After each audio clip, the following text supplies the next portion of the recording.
પીજીવીસીએલની વિજિલન્સના અધિકારીએ મીડિયા સમક્ષ સૌ પ્રથમ આપી પ્રતિક્રિયા। પીજીવીસીએલની વિજિલન્સના અધિકારી યાદવ પ્રદીપ કુમાર, જુનિયર ઇજનેરની ટીમના ડેનિસ વાછાણી, નાયબ ઇજનેર સુલેમાન ડોઢિયા સહિતના અધિકારીઓએ માળિયા હાટીના તાલુકામાં કડક ચેકિંગ હાથ ધર્યું હતું। ત્યારે બંદુરી પાસે ક્રિષ્ના હોટલ ખાતે વીજ ચેકિંગ હાથ ધરતા હોટલ માલિક દ્વારા લૂંટ અને હુમલો કરાયો હતો અને ફરિયાદી થતાં ગઈકાલ તાત્કાલિક આરોપીઓની ધરપકડ કરાઈ હતી। ક્રિષ્ના હોટલ સંચાલન કરનાર સામે પીજીવીસીએલ દ્વારા ટીસી મીટર સર્વિસ વાયર ઉતારવાની કરી કાર્યવાહી હાથ ધરાતા સમગ્ર તાલુકામાં ચકચાર સાથે ભારે ચર્ચાઓ। રિપોર્ટ પ્રતાપ સિસોદિયા। પ્રદીપ કુમાર શ્યામદેવસિંહ યાદવ છે અને હું ગોંડલ ખાતે જુનિયર એન્જિનિયર વિજિલન્સ તરીકે ફરજ બજાવું છું।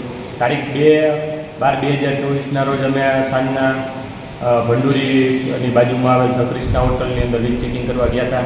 ત્યાં એ લોકોએ વીજ ચોરી સ્પષ્ટ અમે જોઈ।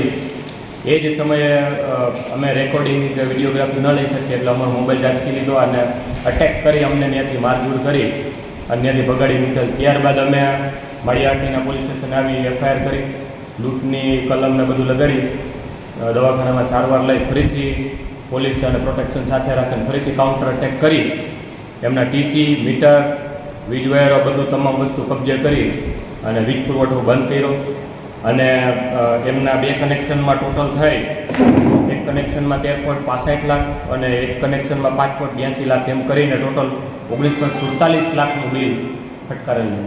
લોકોને કહેવા માંગીશ કે ઘણી વખત અમે રિક્ષા ચલાવતા હોય, શાકભાજી વેચતા હોય, એવા નાના માણસો પણ વીજ બિલ એકદમ પરફેક્ટ અને એકદમ નિયમ અનુસાર ભરે છે, પણ ઘણી વખત આવા આર્થિક રીતે સદ્ધર હોય એવા લોકો વીજ ચોરી કરતા હોઈએ તો એ લોકોને અમે ક્યારેય મૂકશું નહીં અને કાઉન્ટર અટેક કરવાવાળાને તો કાંઈ પણ વસ્તુ બાકી નહીં રાખીએ। Thank you very much.